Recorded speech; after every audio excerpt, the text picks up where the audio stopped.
नमस्कार।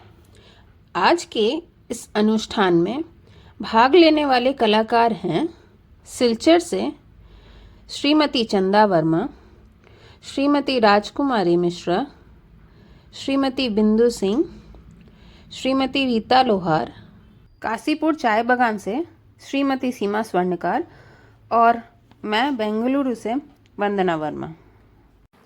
नमस्कार, मैं चंदा वर्मा बड़ा घाटी के प्रसिद्ध कवि माननीय माया गुप्त जी के बारे में कुछ बोलना चाहती हूँ।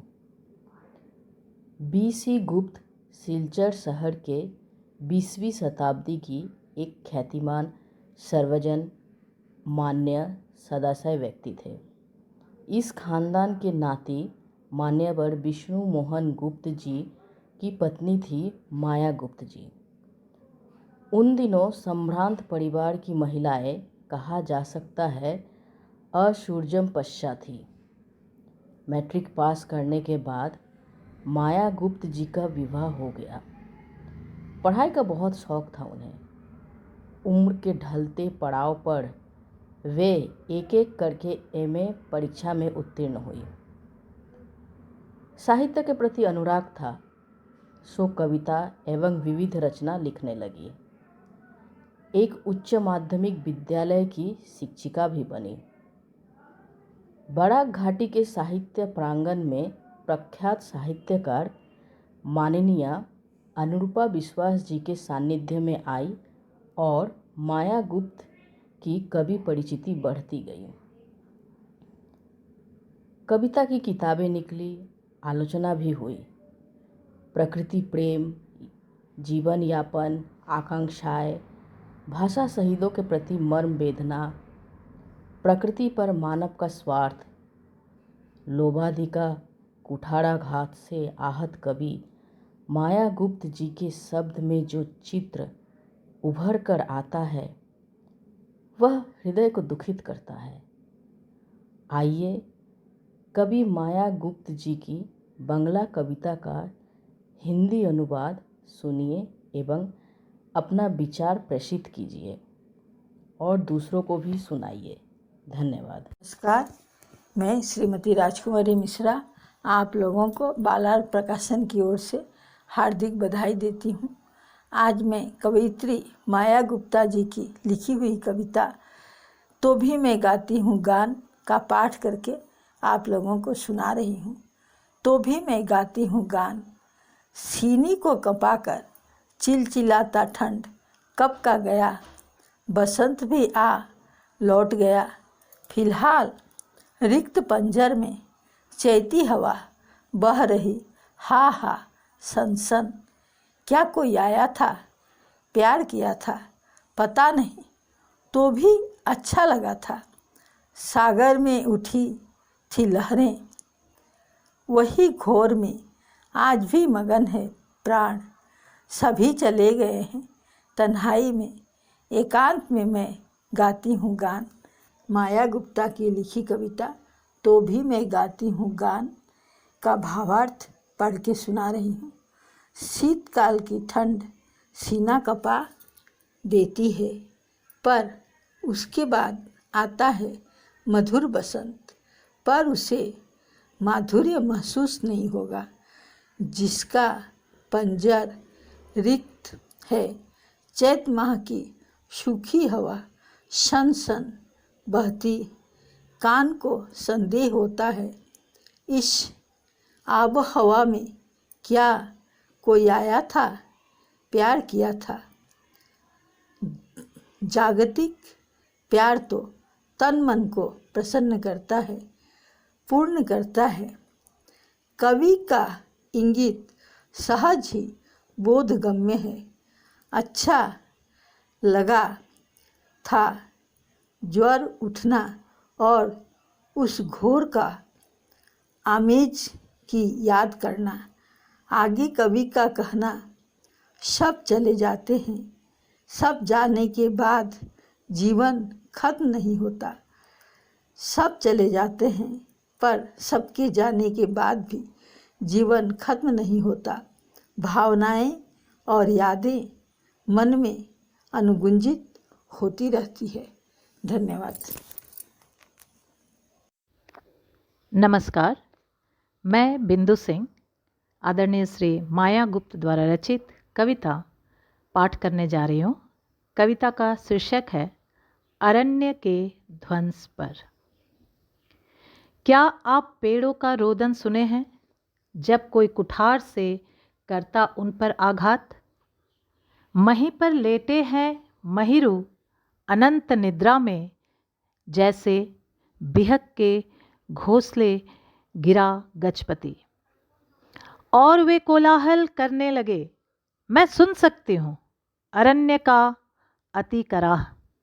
हवा में हाहाकार, पत्ते झर रहे विषाद से, और जंगल के स्वापद जंतु वास्तुहारा आश्रय ढूंढ रहे।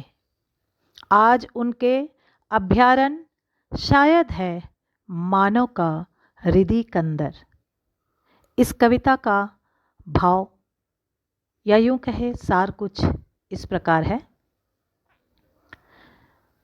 स्वप्न पर या एक समय शिलोंग शहर, यहाँ प्रकृति के सौंदर्य, अनमोल दान और मानव की निर्माण कुशलता मिलजुल कर शहर को चित्रवत बनाया था।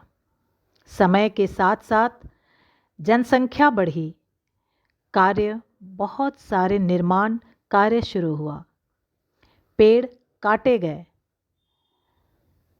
उनका दर्द स्वापद जंतु निश्चिन्न होते गए, उनकी आश्रयहीनता हवा में घुमड़ घुमड़ कर अति चित्कार कर रहे हैं।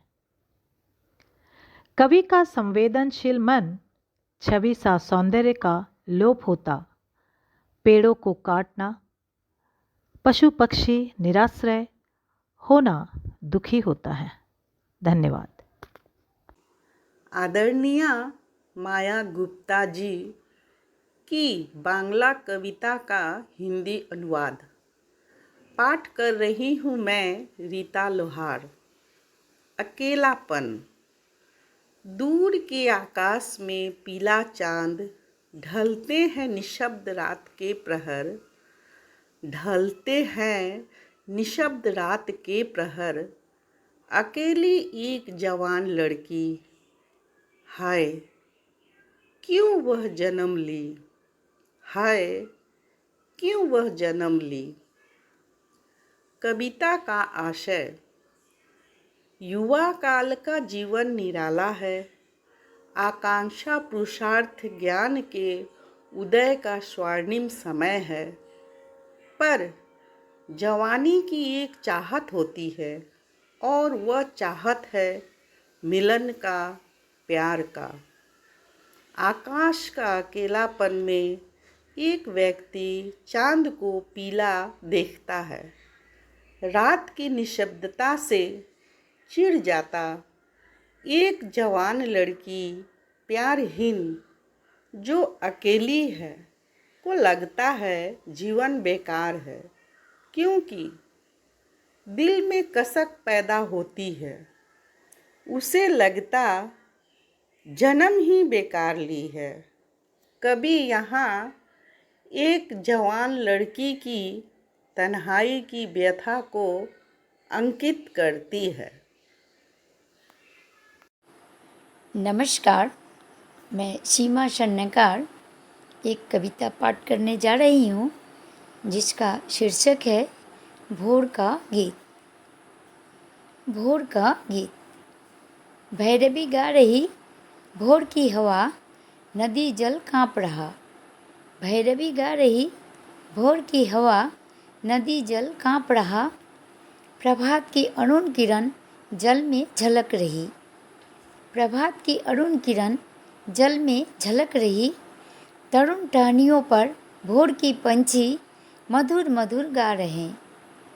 सरोवर में कमल खिल पहली किरण से प्रसाद मांग रहा। सरोवर में कमल खिल पहली किरण से प्रसाद मांग रहा। शरद ऋतु के नील नभ में मेघ की भेला को बहा। अज्ञात पथिक क्या मुझे संग ले जाने को कहा। अज्ञात पथिक क्या मुझे संग ले जाने को कहा। काश बन डोल रहा हवा में, काश बन डोल रहा हवा में, स्पर्श से उसके मन मेरा झूमे। भर दे मन मेरा आज प्रभात का अमल प्रभा, भर दे मन मेरा आज प्रभात का अमल प्रभा। भैरवी राग सुबह को गाया जाता है। कवि माया गुप्त प्रभात बेला का मधुर परिवेश को अपनी कविता में बयां कर रही है। भोर की मृदुमंद मधुर हवा में जैसे भैरवी राग चल रहा। बाल सूर्य की कोमल रश्मि नदी जल में झिलमिला रही है। पेड़ की टहनियों पर चिड़िया चहचहा रही। सरोवर में कमल खिल रहे हैं और प्रभात की प्रसाद जैसा पवित्र मान छूना चाह रहा है। शरद ऋतु के सफ़ेद टुकड़े टुकड़े मेघ नाव की तरह भासमान है। कभी किसी अज्ञात पथिक संग सुंदर भ्रमण का आमंत्रण अनुभव कर रही हैं। शरद ऋतु में काशवन हवा में झूमते रहते हैं। ये मधुर दृश्य को देख महसूस कर कवि प्रसन्न होते हैं, उनका मन अमल प्रभा से। धन्यवाद। नमस्कार। माया गुप्ता जी की बंगला कविता का हिंदी अनुवाद शहीद की याद में। याद आती है चंद साल पहले का निदाख का दोपहर। वह खूनी 19 मई, सहसा आग की लपके, वज्र की आवाज़, स्तब्धता, प्राणोल्लास, ताज़ा खून से भीगी मिट्टी, खिलाई एकादश लाल गुलाब। बंगला भाषा की बेदी पर प्रथम प्राण का अर्घ। हे अमर शहीद, व्यर्थ न हुआ तुम्हारा आत्म बलिदान। जीवनपन संग्राम में मृत्यु तो तुक्ष है। विजय ध्वज तो उड़ाया, अभी भी आयत में नहीं है लक्ष्य बिंदु। जुलूस जारी है, कंकर पत्थर से ना जाने कितने पदतल रक्त रंजित हैं। कविता का आशय है, अपनी मातृभाषा के अधिकार के लिए 1961 साल के 19 मई के दोपहर को सिलचर शहर के रेल स्टेशन पर 11 ताज़ा प्राण का बलिदान को दुनिया भर के लोग जानते हैं। वे शहीद अमर हो गए, जाति को बल प्रदान कर रहे और करते रहेंगे भाषा माता को।